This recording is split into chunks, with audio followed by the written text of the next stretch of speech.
Well, welcome back, Patricia's Posh Life.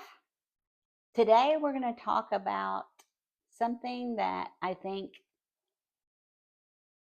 people don't talk enough about, and that is rest.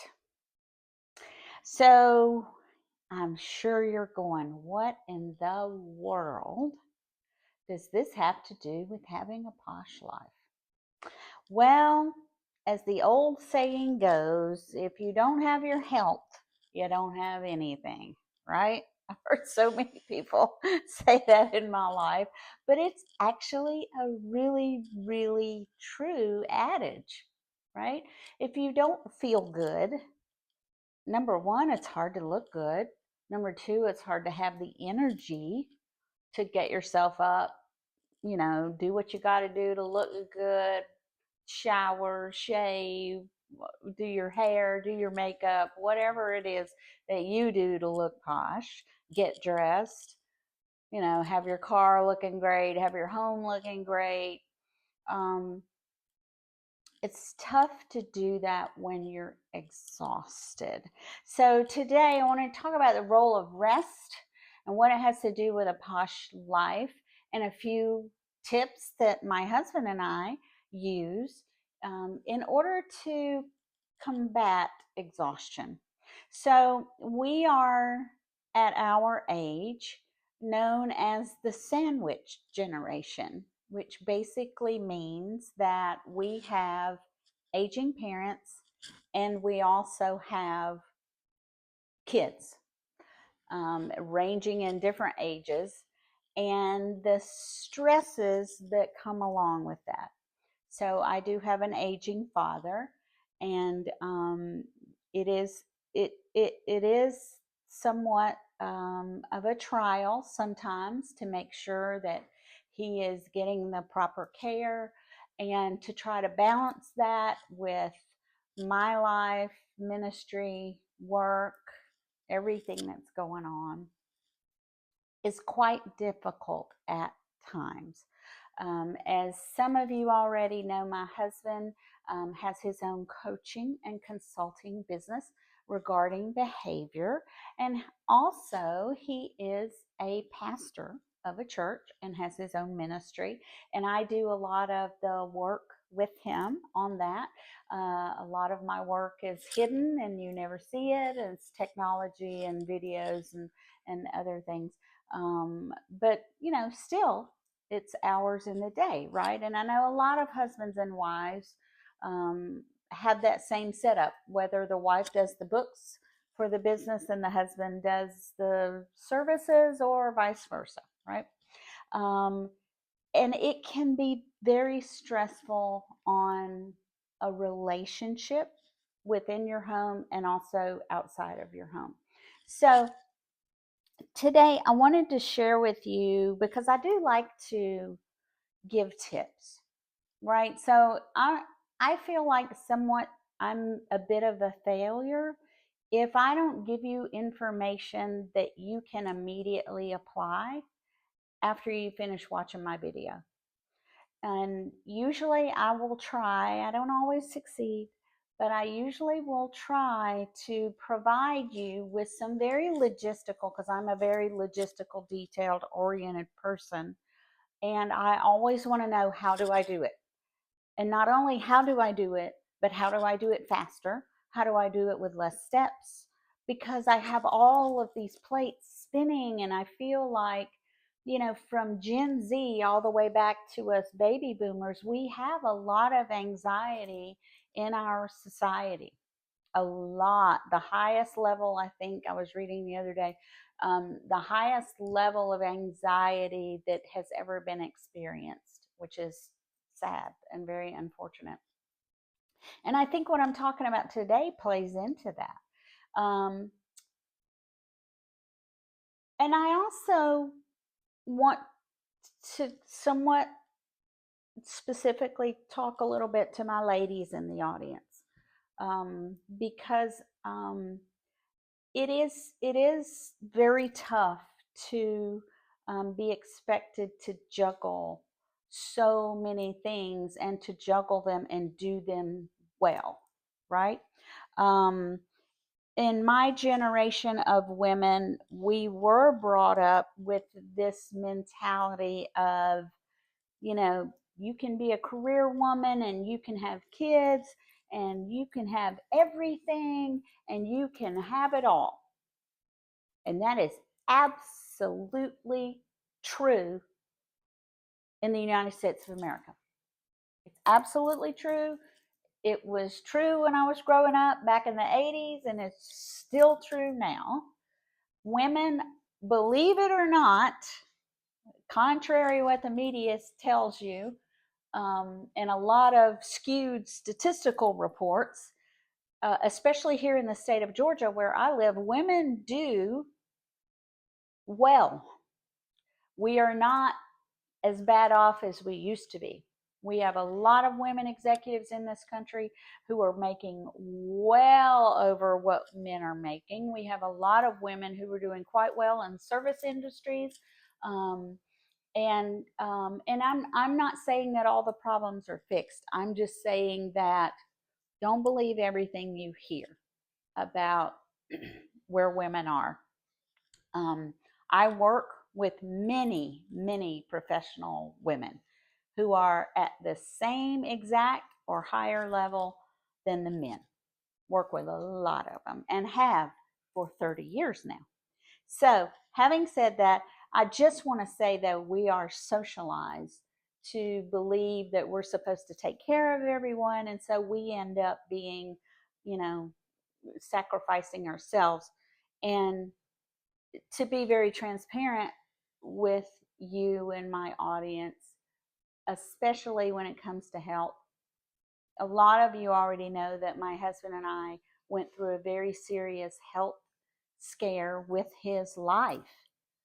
And we basically shut out the world and focused on getting him well and healed. And so it was exhausting. So, and it does age you. It does absolutely age you, not only physically, emotionally, spiritually. So, um, just a few um, tips on um, how you can rest a little bit more.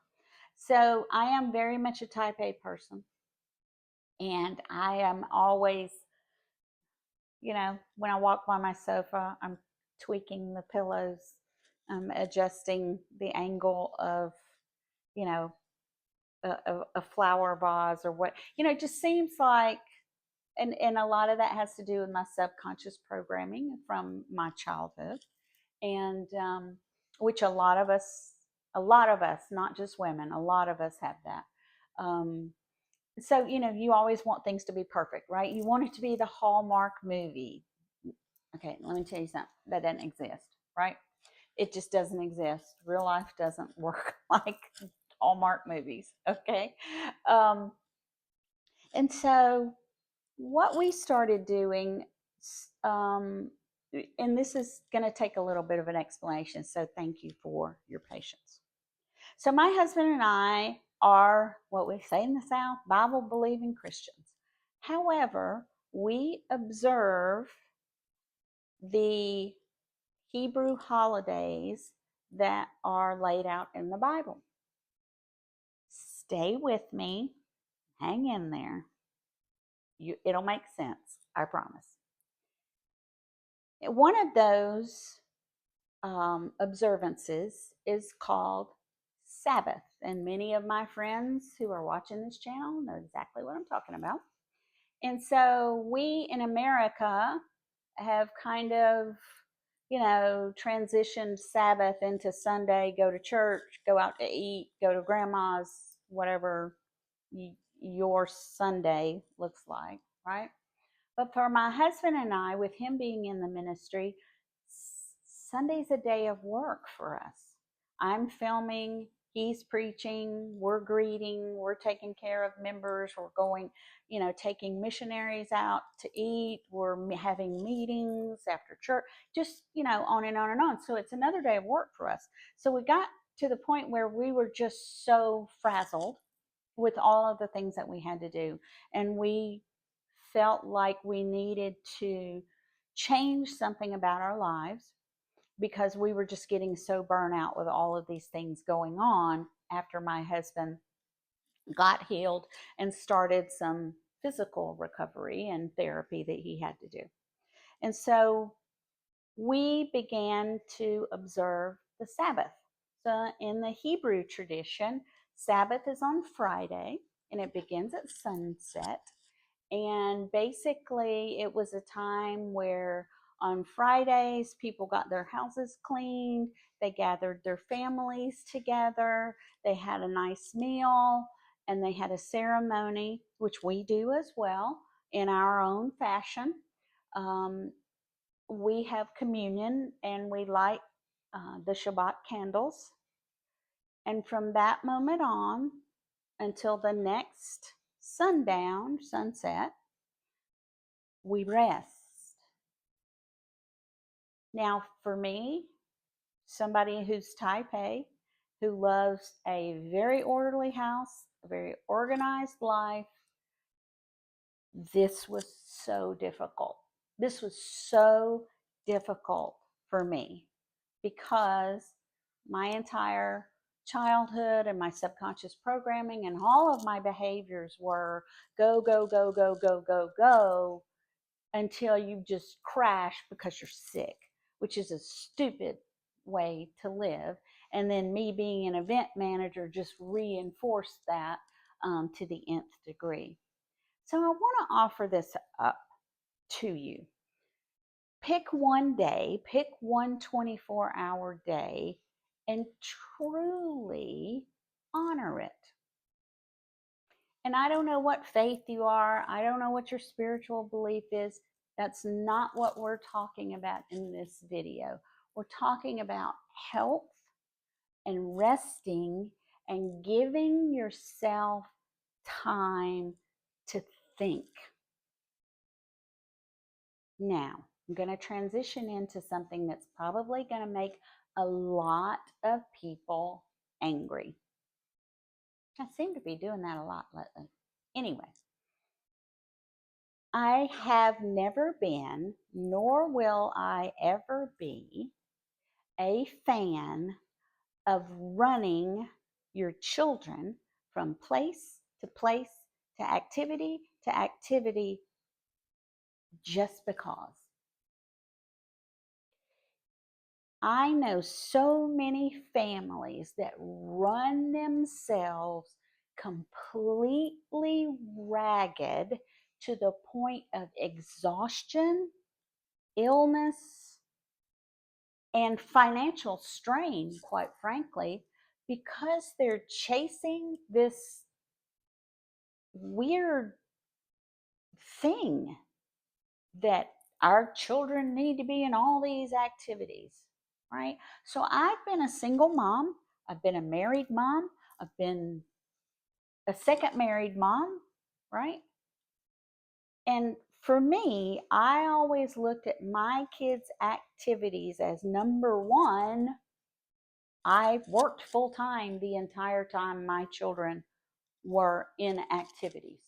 So I did not have the luxury of putting my children, number one, financially, or number two, the time to shuttle and go back and forth to 3 or 4 different sports or three, whatever they wanted to do. And I said, okay, if this is what you want to do, number one, you're only doing one of them. And number two, you don't quit. You get in the middle of it, you hate it, tough. You're sticking with it. You made a decision. You're going to suffer the consequences or enjoy the consequences of your behavior. You are going to learn perseverance, even when you don't enjoy that. Number three, what does this activity have to do with what you're going to do in the future? So, I had children who were not talented in sports. I had children who were sort of talented in sports. Neither one of them were going to be D1 athletes. Neither one of them were going to play for the NBA or Major League Baseball or the NFL. So what are we doing? Why aren't we letting our kids fix the lawnmower, teaching them how to work with their hands, teaching them, to work with horses or work on a farm, or all of these other things that are out there that are available, that are not just strictly limited to this over and over cycle of sports activities that are not only exhausting our families, but they are absolutely frying our children's minds and their bodies and their spirits. I think the stat is that 80% of kids by the age of 13 quit all sports. They just can't take it anymore. I had a gentleman offer one of my sons a position on an all-star team, which I was kind of excited about. Oh, so you think he's good enough to be an all-star? Yes, ma'am, I do. I was like, okay, so what's your criteria for judging that? He didn't have an answer. The criteria was, you need to write a check. So I think it's time for families to step back and go, not only does mom and dad need rest from all these activities and the wallet needs a rest, but the kids need a rest too. This is insanity what we're doing. And we're just teaching our entire family to completely burn out their adrenal glands, to be stressed all the time, to be in all these activities that have nothing to do with talents that your children need to be learning for a future career that is going to help them support their own families and teach their own children how to successfully raise a child. So for us, we started doing Sabbath. We took Friday evening to Saturday evening. Now, it worked for us because we worked on Sunday, right? And I had to learn how to stop myself from just doing mindless activity all the time. Pick up laundry, wash the dishes, tweak this, put this up, put that up, hang up my clothes, all the things that I didn't have time to do during the week, right? The less time you the less time you have, the more efficient you get. And I've always said, if I ever want anything done, I find a working woman who's a single mom. She'll get it done. Because they know how to prioritize, they know how to do things efficiently, and they know how to get stuff done as fast as possible. So, all of that being said, my husband and I take this time. We have a ceremony Friday evening. If you're a guest in our home, you participate in that. Saturday morning, we get up. We actually have a YouTube channel person that we follow, and it's all about visiting various European towns at a slow pace, relaxing, not trying to get the perfect Instagram shot, just enjoying the beauty through video. I have a cup of tea. My husband has cups of coffee. We have English biscuits together. And it's like a time that no one can take away from us. And I have gotten to the point now where I feel like I'm missing something if we don't watch this particular person and see these beautiful scenes and discuss, hey, do we want to go there or what? It's just a great time to stop and think, what do you want your life to be like? It takes thought. In my husband's behavioral work, the first question he starts with is, what do you want? And I have seen people for 20 years now struggle with that question. I was one of those people. My answer was, I want to make this amount of money and drive this kind of car and live in this kind of house and travel to this place, and all the standard answers, right? But what people really, human beings want, they want love and peace and joy. And if you don't sit down and take the time to think about your life, it's not going to happen. It doesn't just naturally occur. You have to be, and I hate this word because it's so overused, you have to be intentional, and you have to say, you know what? For this 24-hour period, I am not the taxi driver for my children to a bunch of meaningless activities that mean nothing to the success of their future lives. You have to say, me taking time to think about my life is more important than folding towels from laundry. It's sometimes difficult for us type A women to do that kind of thing. But once you're able to unplug, you begin to experience a sense of rest, a sense of ease. Your anxiety levels drop, your health gets better, your wrinkles get less pronounced. Praise the Lord. All of those wonderful benefits. You get to spend time just having a simple cup of coffee or tea, talking to your husband, talking and reconnecting about your dreams and your hopes. The most interesting and encouraging stat, especially for somebody my age, that I just heard from research, is that the number one most productive period of your life is from 60 to 70 years old. The second most productive period is from 70 to 80. Wow. So baby boomers still got work to do, right? And with all of the stats now that say baby boomers don't have the money to retire and this and that and the other thing, right? So think about the life that you want. What's a posh life to you?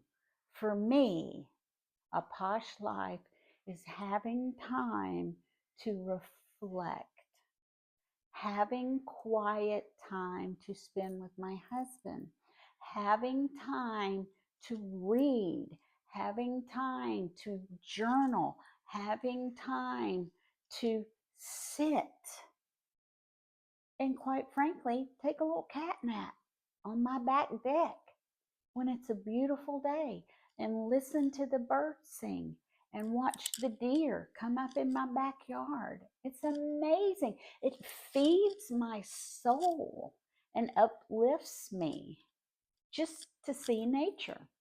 And I'm not a hiker. Anybody that knows me knows, I'm not a nature girl. I'm not a hiker. I'm not any of that. But I love to sit and watch how they interact with each other. And it just amazes me to watch clouds move and the formations and to see a storm rolling in. All of those things that you have to stop and take time and rest, and you have to create that opportunity in your schedule. I can already hear it, but you don't understand. You don't understand how many activities my kids are in. You don't understand how much work I have to do. You don't understand. You think I don't understand? Really? I had a dying husband, kids to raise, corporate job, had to work in the church, had to make extra money, had to keep us alive, spiritually, financially, physically, food, groceries. Believe me, I understand. But what's important to you? A posh life requires thought, and thought requires quiet and time. So does love. And the biggest part of my posh life are my relationships that I have with the people that I love. And I love you guys for hanging in there with me through this super long video. So thank you for letting me rant a little bit today. And I hope this helps. And if you have any questions or comments, I would absolutely love to hear how you use rest and thinking time to create your own posh life. So, as always, please like and subscribe. And until next time, enjoy your posh life.